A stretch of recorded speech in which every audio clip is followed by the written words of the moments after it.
मनुष्य के शरीर में 7 चक्र होते हैं। उसे सृष्टि की समस्त शक्तियों का केंद्र माना जाता है। ये हमारे शरीर में मौजूद प्रमुख विद्युत ऊर्जाओं का केंद्र है। मान्यता है कि प्रत्येक मनुष्य के शरीर में मौजूद सबसे महत्वपूर्ण 7 चक्रों को जब कुंडली ऊर्जा या आपकी चेतना वहां तक पहुंचकर जब उनका भेदन करती है, तब एक व्यक्ति असाधारण अलौकिक शक्तियों का अनुभव करने लग जाता है, उसका स्वामी बन जाता है। यदि एक बार कुंडलिनी शक्ति इन चक्रों तक पहुंच जाए तो व्यक्ति के लिए कुछ भी असंभव नहीं रह जाता। मित्रों, आज की प्रस्तुति में विस्तार पूर्वक जानेंगे कि मनुष्य के अंदर ये 7 चक्र कौन से हैं, इसका महत्व तथा प्रभाव क्या है और कुंडली ऊर्जा इन चक्रों का भेदन कैसे करती है, यानी इन्हें कैसे जागृत किया जा सकता है। इससे पहले अगर आप हमारे चैनल पर नए हैं तो हमारे चैनल को सब्सक्राइब करें और साथ ही घंटे के बटन को जरूर दबाएं, जिससे हमारे चैनल की आने वाली वीडियो की नोटिफिकेशन आपको सबसे पहले मिल सके और आपसे कोई भी महत्वपूर्ण जानकारी छूट न सके। तो दोस्तों, मनुष्य के शरीर में सबसे प्रमुख अलौकिक शक्तियों की शुरुआत की सबसे महत्वपूर्ण शक्ति है कुंडली शक्ति। मात्र इस एक कुंडली शक्ति के पूरी तरह जागृत होने पर ही एक साधारण सा व्यक्ति असाधारण हो जाता है। आज इंसान परमाणु विज्ञान की खोज में लगा हुआ है। परमाणु को आप देख भी नहीं सकते, लेकिन अगर आप इस पर एक बार प्रहार करें, इसे तोड़ दें, तो एक जबरदस्त घटना घटित होती है। जब तक परमाणु को तोड़ा नहीं गया था, तब तक किसी को पता नहीं था कि इतने छोटे से कण में इतनी जबरदस्त ऊर्जा मौजूद है। इसी प्रकार से इंसान भी एक जैविक परमाणु है, जीवन की एक इकाई है। इंसान के भीतर भी वैसे ही जबरदस्त ऊर्जा मौजूद है, जिसे हम कुंडली ऊर्जा बोलते हैं। कुंडली जागरण का मतलब यह है कि आपने अपने अंदर मौजूद उस अपार ऊर्जा के इस्तेमाल की तकनीक को पा लिया है। जब एक बार यह कुंडली शक्ति जागृत हो जाती है तो निश्चित रूप से इसे नियंत्रण में रखने की आवश्यकता होती है। जो ऊर्जा क्षमताओं को जन्म देती है वह अहंकार को भी सक्रिय करती है। अगर मन शुद्ध तरीके से केंद्रित न हो तो वह अनियंत्रित हो सकता है, जैसे कोई जंगली घोड़ा अपने सवार को गिराने की कोशिश कर रहा हो। परिणाम मनोविकृति और उन्माद जैसी अवस्था हो जाती है। इसलिए कुंडली शक्ति के जागरण में बड़ी ही सावधानी की आवश्यकता होती है। वहीं जब आप दृढ़ संकल्प के साथ शारीरिक और मानसिक विकारों को शांत रखते हुए अपने इन चक्रों पर ध्यान करना शुरू करते हैं, तब जाकर आप अपने शारीरिक शक्ति, आध्यात्मिक शक्ति और उस ब्रह्मांडी शक्ति से एकाकार करने लग जाते हैं। फिर आप न सिर्फ अपने बल्कि दूसरे और साथ ही साथ पूरे समाज को बदलने की एक नई दिशा देने की क्षमता के मालिक हो जाते हैं। तो चलिए हम इन चक्रों को जान लेते हैं, जिसका भेदन कुंडली शक्ति के द्वारा किया जाता है और आपके अंदर अपार शक्ति उत्पन्न होने लगती है। दोस्तों, कुंडली शक्ति जागृत होने के बाद वह सबसे पहले आपके मूलाधार चक्र का भेदन करती है। यह चक्र रीढ़ की हड्डी के सबसे निचले हिस्से के पास होती है, यानी गुदा द्वार के पास। इस चक्र को कुंडली का मुख्य स्थान कहा जाता है और कुंडली शक्ति यहीं बैठती है। इस चक्र का बीज मंत्र लंग है और यह चौकाकार तथा उगते हुए सूर्य के समान स्वर्ण वर्ण वाला है।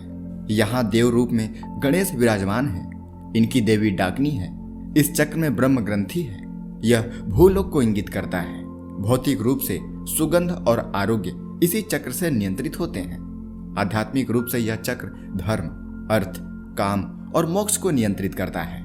व्यक्ति के अंदर अत्यधिक भोग की इच्छा और आध्यात्मिक इच्छा इसी चक्र से आती है। जिसके जीवन में भोग, संभोग और निद्रा की प्रधानता है, उनकी ऊर्जा इसी चक्र के आसपास एकत्रित रहती है। मनुष्य तब तक पशुवत है जब तक कि वह इस चक्र में जी रहा है। जब कुंडली ऊर्जा इस चक्र का भेदन करती है, तब मनुष्य के भीतर वीरता, निर्भीकता और आनंद का भाव जागृत होता है। ऐसा व्यक्ति भोग, संभोग और निद्रा पर विजय हासिल कर लेता है। सिद्धियां प्राप्त करने के लिए वीरता, निर्भीकता और जागरूकता का होना जरूरी होता है। जब कुंडली शक्ति इस मूलाधार चक्र का भेदन करती है, तब आप किसी अन्य व्यक्ति के प्रति आकर्षित होना बंद कर देते हैं, बल्कि लोग आपके प्रति आकर्षित होना शुरू कर देते हैं। दूसरा है स्वाधिष्ठान चक्र। इस चक्र को तामसिक चक्र माना जाता है। यह चक्र मूलाधार से 4 अंगुल ऊपर स्थित होता है और इसकी 6 पंखुड़ियां हैं। इस चक्र का बीज मंत्र वंग है। यह जल तत्व का चक्र है तथा इस चक्र का स्वरूप अर्धचंद्राकार है। इस चक्र से निम्नलिखित भावनाएं नियंत्रित होती हैं: अवहेलना, सामान्य बुद्धि का अभाव, आग्रह, अविश्वास, सर्वनाश और क्रूरता आदि इसी चक्र से नियंत्रित होती हैं। इसी चक्र में व्यक्ति के अंदर काम भावना और उन्नत भावना जागृत होती है। अगर आपकी ऊर्जा इस चक्र पर ही एकत्रित है तो आपके जीवन में अमोद प्रमोद, मनोरंजन, घूमना फिरना और मौज मस्ती की प्रधानता रहेगी। यह सब करते हुए ही आप अपना जीवन व्यतीत कर ले जाते हैं, आपको पता भी नहीं चलता। परंतु जब आपकी कुंडली शक्ति इस चक्र का भेदन करती है तब आप एक तीव्र बुद्धि के मालिक हो जाते हैं। पूर्ण आत्मविश्वास, दया भाव आपके अंदर चरम पर पहुंच जाती है। इसकी जागृति होने पर क्रूरता, गर्व, आलस, प्रमाद, अवज्ञा, अविश्वास आदि दुर्गुणों का नाश हो जाता है और आप अपने अंदर एक अद्भुत सेल्फ कॉन्फिडेंस को महसूस करते हैं। आपके विचारों को एक नई दृष्टि मिलने लगती है। अगला चक्र है मणिपुर चक्र। यह चक्र नाभि के ठीक पीछे रीढ़ की हड्डी पर स्थित होता है। यह चक्र 10 पंखुड़ियों वाला होता है तथा इस चक्र का बीज मंत्र तंग है। इस चक्र की आकृति त्रिकोण है और रंग रक्त के समान लाल है। यह चक्र ऊर्जा का सबसे बड़ा केंद्र है। यहीं से सारे शरीर में ऊर्जा का संचार होता है। यह अग्नि तत्व को नियंत्रित करता है और राजसी गुणों से संपन्न है। इस चक्र के अंतर्गत लज्जा, दुष्ट प्रभाव, ईर्ष्या, सुसुप्ति, कृष्णा, मोह, घृणा आदि नियंत्रित होते हैं। मन या शरीर पर पड़ने वाला प्रभाव सीधा मणिपुर चक्र पर पड़ता है। जब कुंडली शक्ति मूलाधार स्वाधिष्ठान चक्र का भेदन करने के बाद इस चक्र का यानी मणिपुर चक्र का भेदन करती है तो ऐसे व्यक्ति की चेतना और आध्यात्मिक शक्ति में आश्चर्यजनक परिवर्तन आता है। ऐसे व्यक्ति के अंदर काम करने की धुन सी रहती है। वह व्यक्ति अगर ध्यान करता है तो अद्भुत अथाह ध्यान करता है।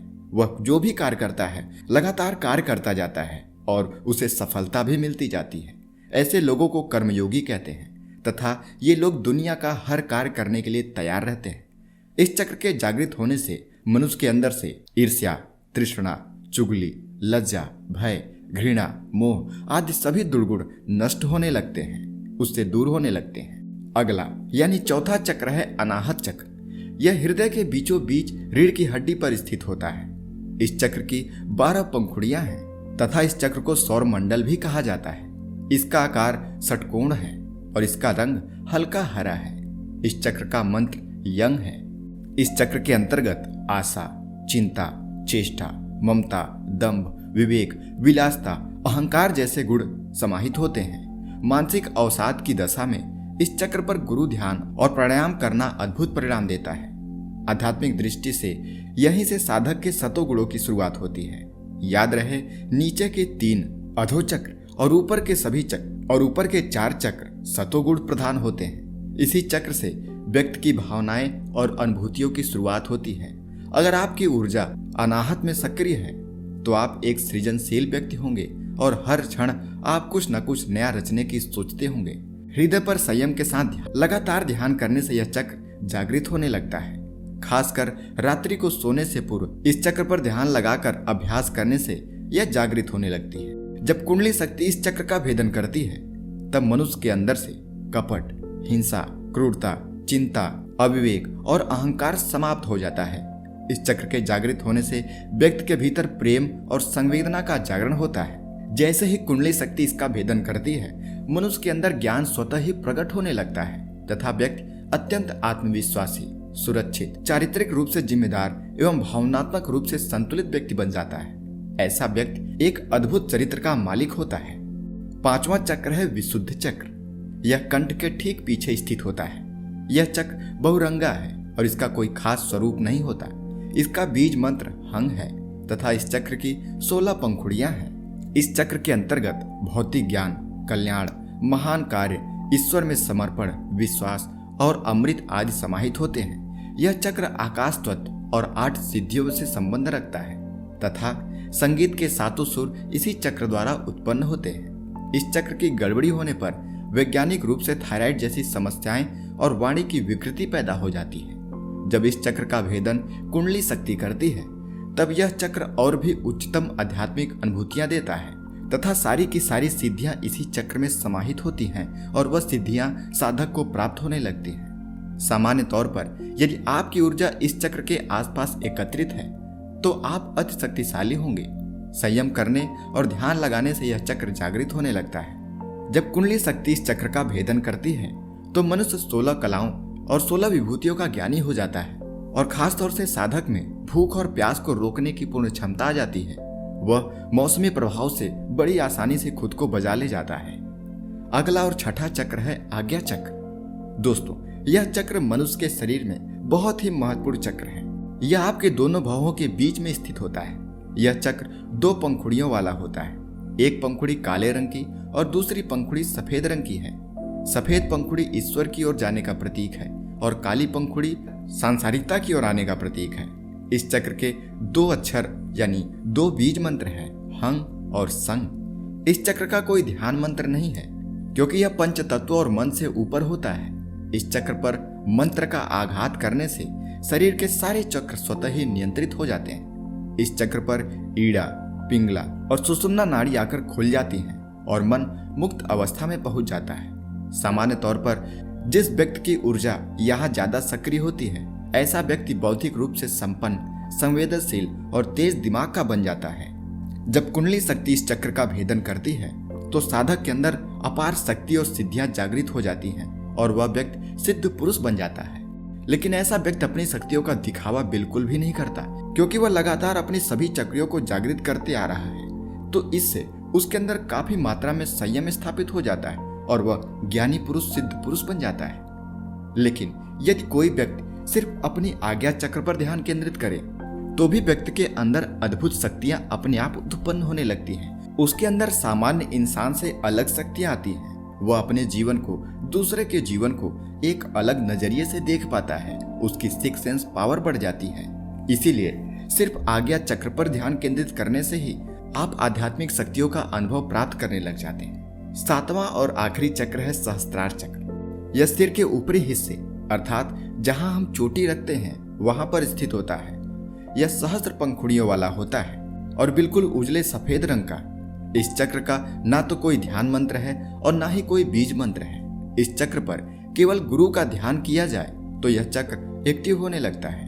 कुंडली शक्ति जब इस चक्र पर पहुंचती है तब जाकर वह साधना की पूर्णता को पाती है और मुक्ति की अवस्था में पहुंचती है।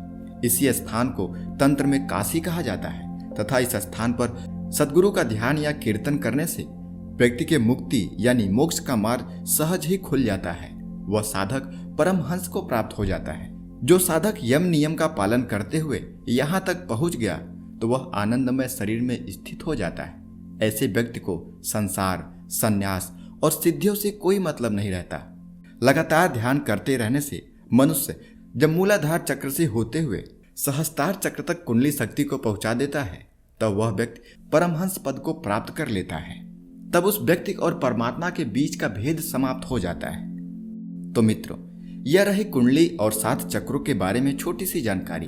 वैसे तो सिर्फ कुंडली शक्ति का जागृत होना ही कोई साधारण बात नहीं होती क्योंकि कुंडली शक्ति का जागरण मनुष्य के हुए सिर्फ एक जन्मों के प्रयास का परिणाम नहीं होता।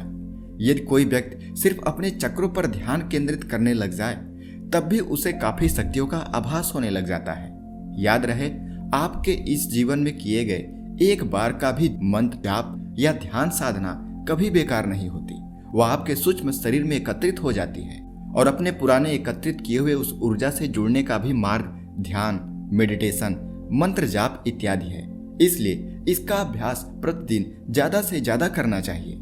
जब आप ऐसा करते हैं तब जाकर आप अपने अंदर उस सूक्ष्म शक्तियों का अनुभव प्राप्त करने लग जाते हैं। इसीलिए हर एक व्यक्ति को मंत्र जाप, ध्यान साधना इत्यादि अवश्य ही करना चाहिए क्योंकि आपको इस जन्म में बिल्कुल भी नहीं पता कि आपने अपने पुराने जन्मों में सूक्ष्म शरीर में कितनी शक्तियां एकत्रित कर रखी हैं। लेकिन जब आप ध्यान, मेडिटेशन, मंत्र जाप गुरु के सानिध्य में करना शुरू कर देते हैं तब आप अपने उस खजाने से मिलते हैं और फिर आप एक अद्भुत चमत्कार को महसूस करते हैं। तो दोस्तों, अगर आपने हमारी इस प्रस्तुति को अंत तक देखा तो यह आपको कैसी लगी हमें कमेंट में जरूर बताएं। इस वीडियो को लाइक करें। तब तक मिलते हैं अगली वीडियो में। धन्यवाद।